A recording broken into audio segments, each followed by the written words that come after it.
ہے اور کب دنیا سے چلا جانا ہے یہ بھی اللہ جانتا ہے۔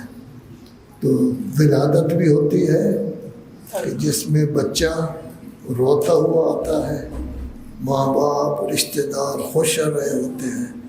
وفات بھی ہوتی ہے، اس وقت ساری دنیا اس کے لیے رو رہی ہوتی ہے۔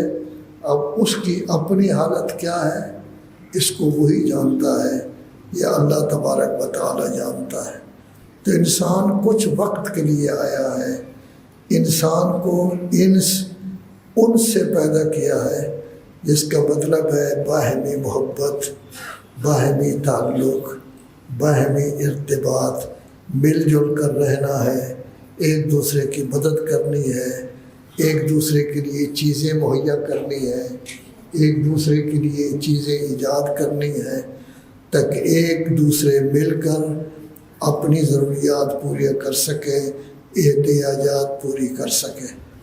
لیکن جب اللہ تبارک و تعالیٰ فرماتا ہے میں کسی کو کوئی دولت زیادہ دے دیتا ہوں تو وہ بگڑ جاتا ہے، اکثریت بگڑ جاتی ہے، اکثریت آپے میں نہیں رہتی، وہ اس کو برداشت نہیں کر سکتی۔ نتیجہ یہ ہے کہ تنازعات کھڑے ہو جاتے ہیں، لڑائی ہوتی ہیں، جھگڑے ہوتی ہیں، طبقاتیت پیدا ہو جاتی ہے، یہ آدمی بڑا ہے، یہ آدمی چھوٹا ہے، مراتب پیدا ہو جاتے ہیں کہ اس کے پاس پیسہ زیادہ ہے لہذا اس کا مرتبہ زیادہ ہے، یہ بیچارہ غریب آدمی ہے مشکل سے روٹی پوری کرتا ہے لہذا اس کا درجہ۔ یہ سب خرابیاں ہیں جو انسان میں پیدا ہو جاتی ہیں، وگرنہ انسان تو ہے اشرف المخلوقات۔ جب پہلا انسان پیدا ہوا تھا تو اللہ تبارک و تعالیٰ نے فرمایا تھا انی جاعل فی الارض خلیفہ، میں زمین میں اپنا خلیفہ بنانے والا ہوں۔ پھر جب اس پہ روح ڈالی گئی تو اللہ تبارک و تعالیٰ نے فرمایا نفخت فیہ من روحی، اور پھر حکم دیا تھا تمام فرشتوں کو سجدہ میں گر جائیں، سب نے سجدہ کیا، شیطان نے نہیں کیا۔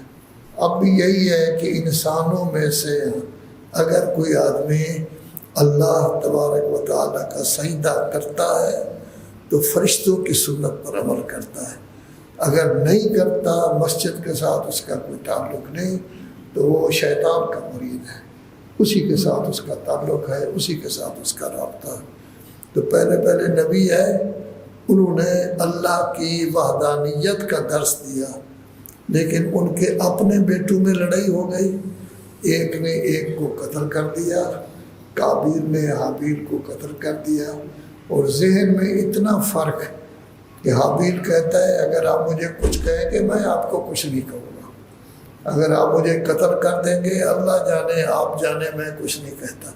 اور اس وقت تک پتہ ہی نہیں تھا کہ انسان کو دفن کس طرح کرنا ہے، کیونکہ پہلا انسان فوت ہوا تھا تو اللہ تبارک و تعالیٰ نے تربیت کے لیے کوے بھیجے، 2-4 کبوں نے ایک کوے کو مارا، پھر انہوں نے زمین کھود کر اس کو دفن کیا۔ تو انسان کو کبوں کی تربیت سے پتہ چلا کہ زمین کھود کر اس کو دفن کرنا ہے۔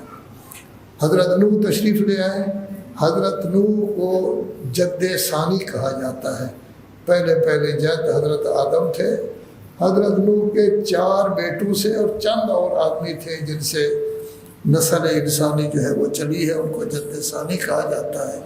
یہ پہلے نبی ہیں جن کو اللہ تبارک و تعالیٰ نے باقاعدہ شریعت عطا کی ہے۔ شرع لکم من الدین ما وصی بہ نوحا وابراہیم وعیسیٰ ان اقیموا الدین ولا تتفرقوا فیہ، کہا گیا ہے دین قائم رکھو، اس میں فرقہ اندازی گروہ نہ بناؤ، آپس کے گروہ جو ہے وہ نہ بناؤ۔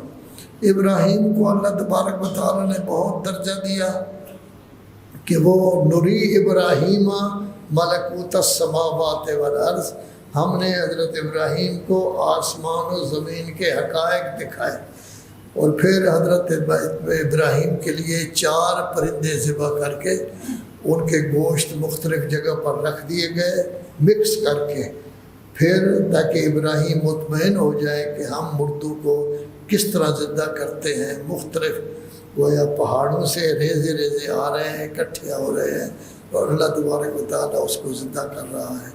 حضرت موسیٰ بڑے دبنگ نبی تھے، ان کی قوم بڑی گڑبڑ نبی تھی، فرعون کی غلامی میں تھی، ان کو نجات دی گئی، لیکن ہمیشہ یہ گڑبڑ کرتے رہے۔ آج بھی ان کا ایک حصہ، سارے یہودی برے نہیں ہیں، ان کا ایک حصہ گڑبڑ ہے پوری دنیا میں، جس کا کام صرف فساد ہے، فساد کے علاوہ اس کا کوئی کام نہیں۔ حضرت عیسیٰ بڑے بیوے نبی تھے، وہ لوگوں کو درس دیتے تھے الفت کا، محبت کا، پیار کا۔ وہ کہتے تھے کبھی کسی سے بدلہ نہ لو، بدلے سے پھر لڑائی بڑھ جاتی ہے۔ وہ یہاں تک کہتے تھے کہ اگر کوئی آدمی آپ کو ایک تھپڑ مارتا ہے، بجائے اس کے کہ آپ تھپڑ ماریں اور لڑائی ہو، آپ جھک جائیں، دوسرا رخسار اس کے سامنے کر دیں، وہ شرم کے مارے وہ آپ کے سامنے جھک جائے گا۔ یہ تربیت تھی۔ اور مسیحوں کی تعریف بھی بڑی کی گئی ہے۔ سورہ روم 21واں پارہ کہ جس میں جب یہ ابھی حضرت مکہ میں تھے، حضور مکہ میں تشریف فرما تھے، تو سورہ روم نازل ہوئی، جس میں یہ کہا گیا کہ رومیوں کو اس وقت شکست ہو جائے گی، ایرانی فاتح ہو جائیں گے، رومیوں کو شکست ہو جائے گی اور چند سالوں میں ان کو فتح حاصل ہوگی۔ تو بہرحال عیسائیوں کے ساتھ شروع سے ہی مسلمانوں کی محبت رہی ہے، اور اللہ تبارک و تعالیٰ مسیحیوں کی تعریف کرتا ہے۔ چھٹے پارہ کے آخر میں، آخری سطریں جو ہے وہ آپ دیکھیں، اس میں ہے کہ مومنین کے ساتھ مسیحیوں کی بہت اچھی محبت ہے، مومنوں سے یہ محبت کرتے ہیں۔ کیوں؟ 3 دلیلیں دی گئی ہیں۔ ایک تو یہ ہے کہ یہ پڑھے لکھے ہیں، قسیسین، دین کا پتہ ہے لذا محبت کرتے ہیں۔ دوسرا یہ عبادت گزار ہیں، اللہ کے رہبان، کہ یہ عبادت گزار ہے۔ تیسرا یہ لوگ تکبر نہیں کرتے۔ تو اس سے ہمیں پتہ چلتا ہے کہ ہم مسلمانوں میں بھی جو پڑھے لکھے لوگ ہوں گے، دین کو سمجھتے ہوں گے، جو عبادت گزار ہوں گے، جن میں تکبر نہیں ہوگا، ان کا درجہ اچھا ہوگا۔ پھر 7ویں پارے کی ابتدا میں اللہ تبارک و تعالیٰ فرماتا ہے، اے میرے رسول، جب آپ سے یہ قرآن مجید سنتے ہیں تو ان کی آنکھوں میں آنسو آ جاتے ہیں۔ کیوں؟ اس لیے کہ ان میں بھی ایمان کی رمق پائی جاتی ہے۔ پھر اس میں کوئی شک نہیں کہ مسیحیوں کا اور مسلمانوں کا مستقبل ایک ہے، اور ایک جگہ یہ اکٹھے ہوں گے یقیناً۔ جب کیا اس وقت جب حضرت عیسیٰ آئیں گے تو یہ عیسیٰ کی انتظار کر رہے ہیں، ہم مہدی زمان کی انتظار کر رہے ہیں۔ جب یہ دونوں اکٹھے ہوں گے تو اس وقت حضرت عیسیٰ نماز پیچھے پڑھیں گے اور امام زمانہ نماز پڑھائیں گے، جبکہ حضرت امام آگے نہیں ہوں گے۔ وہ کہیں گے بسم اللہ، آپ نبی ہیں اور نظم پیغمبر، وہ کہیں گے نہیں نہیں، یہ سیٹ آپ کی ہے، میری نہیں ہے۔ تو مستقبل بھی ان کا ایک ہے۔ ویسے بھی یہ اچھے تھے۔ یہ علیحدہ چیز ہے کہ اب ایک حصہ ان کا مسیحیوں کا گڑبڑ ہو گیا ہے، جو یہودیوں کے تابع ہو گیا ہے، یہودیوں کا پٹھو ہو گیا ہے۔ جیسے یہودی کہتے ہیں اس کے مطابق یہ لوگ چلتے ہیں۔ 2007 میں ایک وفد شیعہ سنی علماء کا ہمارے ساتھ عبد الوکیل سیکٹری مذہبی امور بھی تھے، گئے تو ایک ایسے اجتماع میں گئے جس میں ہر مذہب کا آدمی موجود تھا۔ اس میں یہودی بھی موجود تھے، ہندو بھی موجود تھے، بدھ مت بھی موجود تھے، سکھ بھی، مسلمان بھی، سنی شیعہ، ایسے لوگ جو اللہ کو نہیں مانتے وہ بھی موجود تھے۔ وہ یہودی بہت اچھے تھے، وہ کہتے تھے کہ ہم صہیونیت کے قائل نہیں ہیں، یہ ایک تنظیم ہے جو فساد کر رہی ہے، ہم نہیں ہیں۔ ٹرمپ صاحب بھی پتہ نہیں مسیحی ہیں یا یہودی ہیں، بہرحال وہ ان کے پیچھے چل رہے ہیں، جیسے یہودی کہتے ہیں اس کے مطابق چلتے ہیں۔ تو گویا کہ حضرت عیسیٰ خود بڑے اچھے نبی تھے، بیبے نبی تھے، انہوں نے کبھی کسی کو اذیت نہیں دی، کبھی کسی کو تکلیف نہیں دی۔ ان کے دین میں اذیت دینا کسی کو جو ہے وہ ٹھیک نہیں ہے۔ آخری نبی رسالت مآب صلی اللہ علیہ وآلہ 23 سال کے عرصہ میں رسول اللہ نے کبھی کسی کو قتل نہیں کیا، کبھی کسی کو زخمی نہیں کیا، کبھی کسی کو تھپڑ نہیں مارا، کبھی کسی کو سخت گفتگو نہیں کی، کسی کو گالی نہیں دی، کسی کو ڈانٹ نہیں پلایا۔ اسی لیے اللہ تبارک و تعالیٰ نے ان کو رحمت للعالمین قرار دیا ہے۔ تو مسلمانوں کو تو رحمت ہونا چاہیے تھا، حوصلے والا ہونا چاہیے تھا، برداشت والا ہونا چاہیے تھا، لیکن یہ تھوڑی تھوڑی بات پر اکھڑ جاتے ہیں، فوراً ناراض ہو جاتے ہیں، ناراضگی کا اظہار کرتے ہیں۔ وہ علامت یہ ہے کہ ہم نے پوری طرح تربیت حاصل نہیں کی۔ تو کافی مسلمان ہمارے ساتھ ہیں رسالت مآب صلی اللہ علیہ وآلہ وسلم تک، لیکن 10 ہجری میں رسول اعظم صلی اللہ علیہ وآلہ وسلم نے ایک امامت کا سسٹم جو ہے اس کا اظہار کیا۔ یہ امامت کا سسٹم حضرت ابراہیم کے زمانے سے آیا ہے، پھر بعد میں امامت جو ہے وہ رکی رہی، اسماعیل نبی بنے، آخری نبی پھر رسالت مآب بنے۔ اب رسالت مآب کے بعد ان کے ساتھ ساتھ امامت کا سلسلہ جو ہے وہ جاری ہے۔ اسی کو غدیر کا سسٹم بھی کہتے ہیں، امامت کا سسٹم بھی کہتے ہیں، ولایت کا سسٹم بھی کہتے ہیں۔ تو یہ سسٹم اللہ تبارک و تعالیٰ نے شروع کیا، اور مسلمانوں نے 1 لاکھ سے زیادہ مسلمان تھے حکم غدیر میں، انہوں نے ان کو تسلیم کیا۔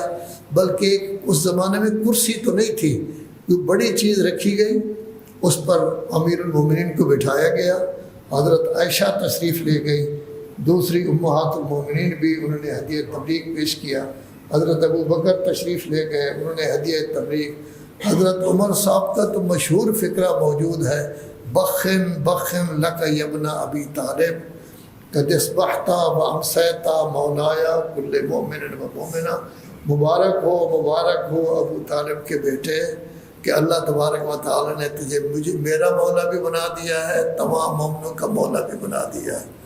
لیکن عملی طور پر امامت کے سسٹم کو مسلمانوں نے نہیں مانا، غدیر کے سسٹم کو مسلمانوں نے نہیں مانا، ولایت کے سسٹم کو نہیں مانا۔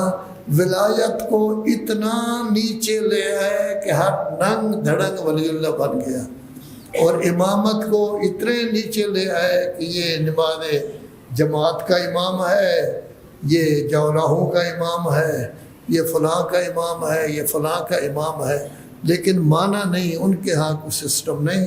الحمدللہ آپ واحد ملت ہیں کہ جن کے پاس یہ سسٹم موجود ہے کہ خلافت کو بھی آپ نے مانا، آدم کی خلافت کو، داؤد کی خلافت کو، رسالت کو بھی آپ نے مانا، نبوت کو بھی مانا، امامت کے سسٹم کو بھی مانا۔ جب یہ سب سسٹم آپ کے پاس ہے تو آپ کی ذمہ داری سب سے زیادہ بنتی ہے کہ دوسرے لوگوں کو دعوت دیں اور اس سسٹم کی طرف اخلاق کے ساتھ لے آئیں۔ گالیوں سے کوئی نہیں آتا، کسی کے توہین کرنے سے کوئی نہیں آتا، اخلاق کے ذریعے یہ کام کرے تو آپ کر سکتے ہیں۔ تو آج کیا صورتحال ہے کہ ایک طرف یہودیت ہے جن کو خیبر میں شکست ہو گئی تھی، مدینہ سے جن کے 3 گروہوں کو نکالا گیا تھا، ایک طرف سے مسیحیت کا نمائندہ ہے جن کے ساتھ رسول اعظم کی جنگ ہی نہیں ہوئی، وہ تبوک میں جنگ کرنے گئے تھے، وہ پہلے ہی چلے گئے، ان کے ساتھ جنگ ہی نہیں ہوئی، اور 10 سال کے عرصہ میں پورے جزیرے عربیہ پر قبضہ ہو گیا۔ آج ان کی جنگ ہے۔ آپ نے دیکھا کہ یہ 40 سالہ جنگ، گزشتہ سال 12 دنوں کی جنگ ہوئی تھی، اس دفعہ 40 دنوں کی جنگ ہوئی تھی۔ ایک طرف یہودیت اور مسیحیت، نہیں مسیحیت میں نہیں کہہ سکتا اکٹھی تھی، کیونکہ یورپ نے مخالفت کی ہے، کینیڈا نے مخالفت کی ہے، دوسرے ملکوں نے مخالفت کی ہے، بہرحال امریکہ اور اسرائیل انہوں نے جنگ کی ہے۔ اس جنگ میں اگر کوئی کھڑا رہا ہے تو مسلمان کھڑا رہا ہے، اس جنگ میں اگر کھڑا رہا ہے تو وہ کھڑا رہا ہے جو امامت کے سسٹم کو تسلیم کرتا ہے۔ اس جنگ میں اگر کوئی مقیم رہا ہے، استقامت جس نے دکھائی ہے، وہ ہے جو امامت کے سسٹم کے مطابق اپنی زندگی بسر کر رہا ہے۔ تو آپ بالکل اس طرح دیکھیں جیسے کربلا میں حضرت عبد الرحمن بن ابی بکر بھی پیچھے رہ گئے تھے، حضرت عبداللہ بن عمر بھی پیچھے رہ گئے تھے، عبداللہ بن زبیر بھی پیچھے رہ گئے تھے، انہوں نے صلح کر لی تھی۔ اس وقت اکیلے امام حسین تھے، اس دفعہ اکیلے آیت اللہ علی خامنہئی کھڑے ہوئے۔ جس طرح امام حسین علیہ السلام نے شہادت حاصل کی، ان کا کچھ بھی نہ بچا، کوئی چیز ان کی محفوظ نہیں رہی، اسی طرح انہوں نے بھی کافی لوگوں کے ساتھ شہادت حاصل کی ہے۔ ہماری قوم ہمیشہ رونے والی قوم ہے، مجالس والی قوم ہے، عزاداری والی قوم ہے، لیکن حقیقت یہ ہے، اس میں کوئی شک نہیں کہ اس جنگ میں ایران کا بہت نقصان ہوا ہے اور وہ نقصان 10-12 سال کے بعد کہیں جا کے پورا ہوگا، لیکن اس میں کوئی شک نہیں کہ وہ ایران کہ جس نے روم کو شکست دی تھی اور قرآن نے اس کو اچھا نہیں سمجھا تھا، آج وہی ایران روم کی جگہ کھڑا ہوا ہے، وہ مسلمان ہے، مومن ہے، علی والا ہے، وہ سامنے اکیلا کھڑا ہوا ہے، دوسرا کوئی ملک نزدیک نہیں آ رہا، کوئی ملک ان کے نزدیک نہیں آ رہا۔ ان الذین قالوا ربنا اللہ ثم استقاموا تتنزل علیہم الملائکۃ والاولیاء، جو شخص ربنا اللہ کہتے ہیں کہ ہمارا رب اللہ ہے، پھر قائم رہتے ہیں، ان پر فرشتے نازل ہوتے ہیں اور وہ کہتے ہیں آپ خوف نہ کریں، حزن نہ کریں، آپ اللہ کے اولیاء ہیں، آپ کے لیے قیامت کے دن جنت موجود ہے، جو چاہیں گے وہ آپ کو ملے گا، کیونکہ وہ اپنی جگہ پر کھڑے ہوئے ہیں۔ اور کتنی خوشی کی بات ہے کہ پوری ملت مسلمہ، پہلے میں نے سنا تھا کہ 85% مسلمان، اب پتہ چلا ہے 93% مسلمان آیت اللہ خامنئی کے ساتھ کھڑے ہوئے ہیں، ہندو کھڑے ہوئے ہیں، بدھ مت کھڑے ہوئے ہیں، سکھ کھڑے ہوئے ہیں، مستضعفین جہان کھڑے ہوئے ہیں، پوری دنیا آج امریکہ کو اس زمانے میں آپ نے کنونشن منعقد کیا تھا کہ جس میں بڑی بڑی قوتیں سرنگوں ہوئی اور ان کو ماننا پڑا کہ پاکستان کے آئین میں کوئی ایسی چیز نہیں ہوگی جو شیعوں کے لیے نقصان دہ ہو، اور کئی چیزیں جو ہیں وہ تسلیم کر گئی تھی، اور اس نے تسلیم کی تھی جس نے کہا تھا مفتی جعفر حسین صاحب کو کہ میری کرسی مضبوط ہے۔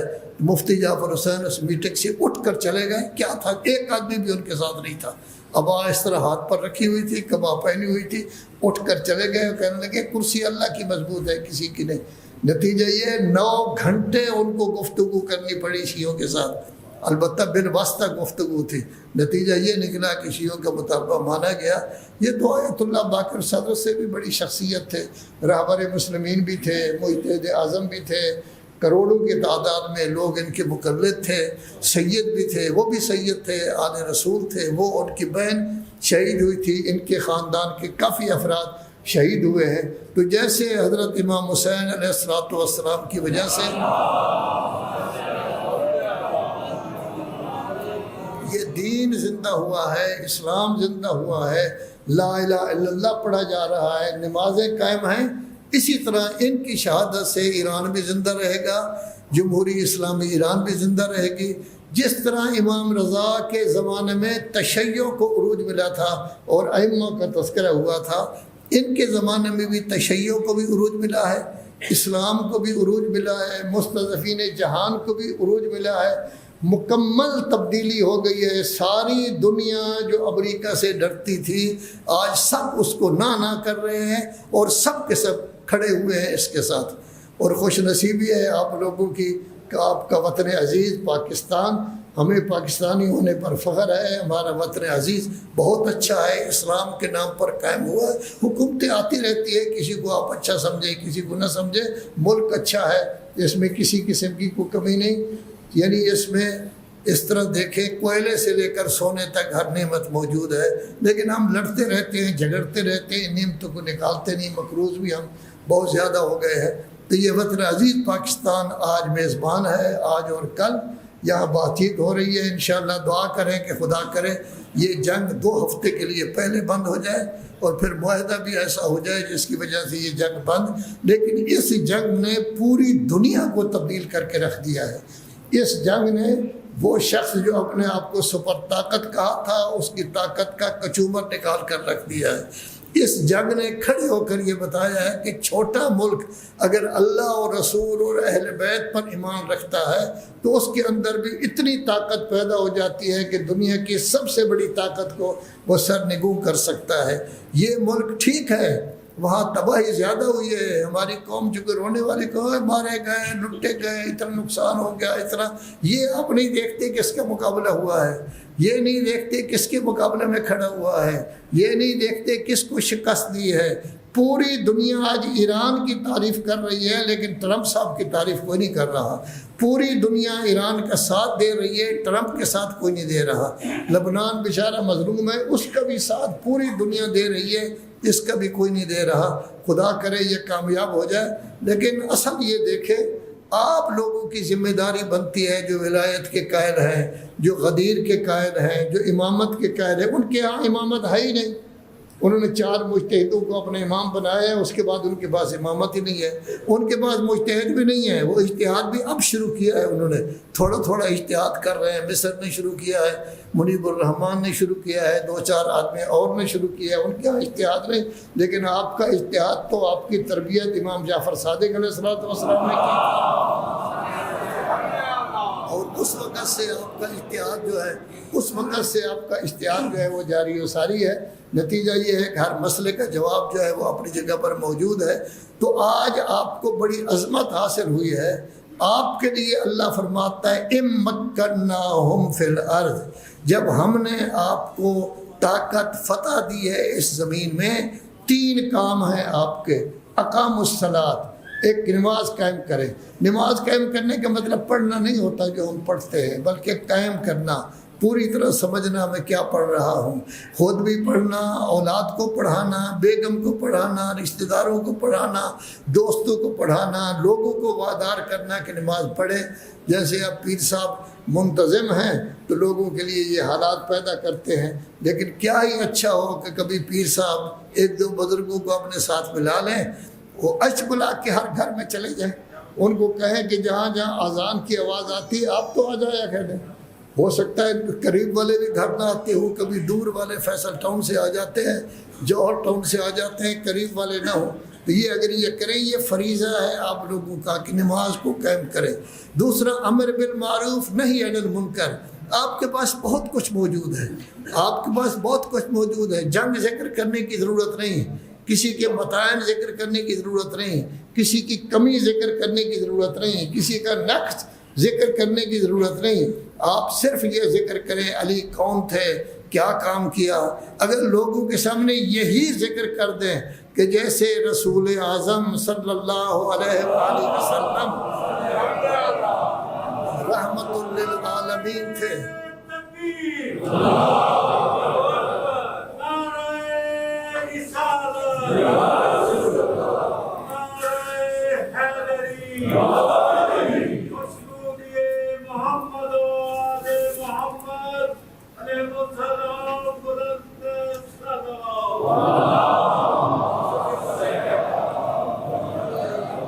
آپ اگر صرف اخلاق بیان کریں، ائمہ اہل بیت کا گروہ ائمہ اہل بیت کی طرف مائل ہو جائیں گے، کھینچے نہیں ان کو، چونڈیاں نہ بٹھیں، کوئی ایسی بات نہ کریں جس کی وجہ سے فوراً وہ ناراض ہو جائیں۔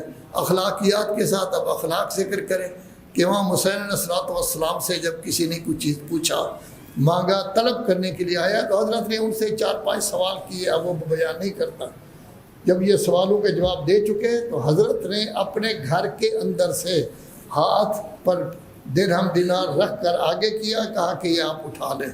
یہ اخلاق ہے اہل بیت کا کہ وہ مجھے دیکھے نہیں، میری زیارت نہ کرے، وہ مجھ سے مانگ رہا ہے، جس وقت وہ مجھے دیکھے گا تو اس کو شرم محسوس ہوگا کہ وہ مانگنے والا ہے، میں دینے والا ہوں، لذا اپنے گھر کے اندر سے صرف ہاتھ کیا، وہ بھی نیچے رکھا، اس کا ہاتھ اوپر ہو۔ یہ اخلاق۔ امام حسن علیہ السلام کے والد کو لوگ گالیاں دے رہے ہیں، والد کو گالیاں دے رہے ہیں، لیکن وہ کہتے ہیں جی اگر آپ کو پیسے کی ضرورت ہے ہم دے دیتے ہیں، شادی کرنی ہے تو خرچہ دیتے ہیں، سواری نہیں ہے تو سواری دینے کے لیے تیار، آپ پر قرض ہے قرض ادا کرنے کے لیے تیار۔ وہ فوراً کہتا ہے اللہ بہتر جانتا ہے رسالت کس گھر میں رکھنی ہے۔ اور دیکھنا مولا کائنات کو، 2007 کی بات ہے، ہم گئے ہوئے تھے وہاں امریکہ میں، بات چیت ہو رہی تھی، 2 ایٹم تھے اس وقت کہ آپ دہشت گردی کیوں سکھاتے ہیں مدارس میں، اور دوسرا یہ کہ فنڈز کہاں سے لاتے ہیں۔ تو پہلے ہم نے کہا فنڈز کے بارے میں نے کہا کہ دیکھیے ہمارے یہاں خمس کا نظام ہے، زکوٰۃ کا نظام ہے۔ جب خمس میں نے بتایا کہ پورے مال کا جتنی بچت بھی ہے اس کا 5واں حصہ دینا ہوتا ہے تو بڑا حیران ہوا، انگلی یہاں رکھ کر بیٹھ گیا، لیکن لفظ خمس نہیں کہہ سکا، وہ ہمس کہتا تھا، خے کی بجائے ہے کہتا تھا، اور انہوں نے باقاعدہ لکھا کہ یہ 5واں حصہ ہے جو جاتا ہے یہ۔ دوسری چیز میں نے ان کو یہ کہی کہ ہماری تعداد جو ہے طالب علموں کی 15 لاکھ ہے، اور اس وقت ہماری آبادی 17 کروڑ تھی، تو کیا 17 کروڑ 15 لاکھ کو روٹی نہیں دے سکتا؟ کیا پاکستان میں کوٹھیاں نہیں ہیں لوگوں کی، کارخانے نہیں ہیں، فیکٹری نہیں ہیں؟ کیا ان میں اتنی طاقت نہیں کہ 15 لاکھ آدمی کو کھانا دے سکے؟ ویسے خمس و زکوٰۃ کا نظام بھی ہمارے ہاں موجود ہے۔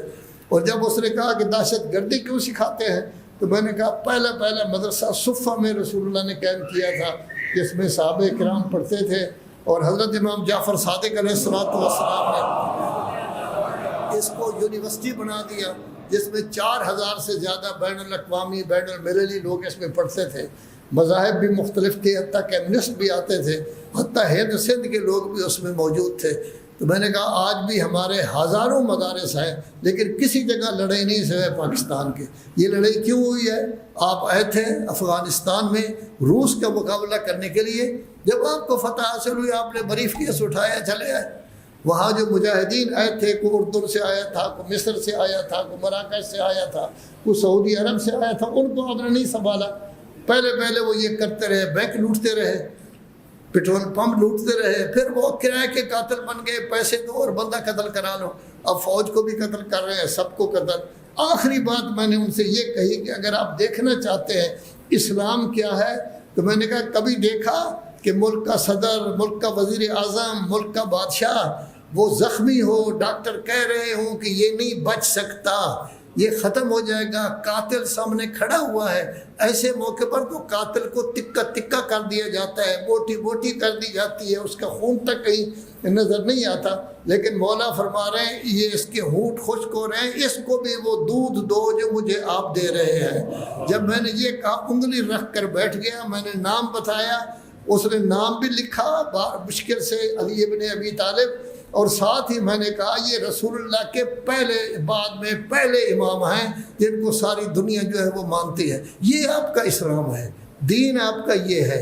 آپ کے پاس ایسی چیزیں موجود ہیں، یہ لوگوں کے سامنے بیان کر کے، اخلاقی چیزیں بیان کر کے لوگوں کو اہل بیت کی طرف مائل کر سکتے ہیں۔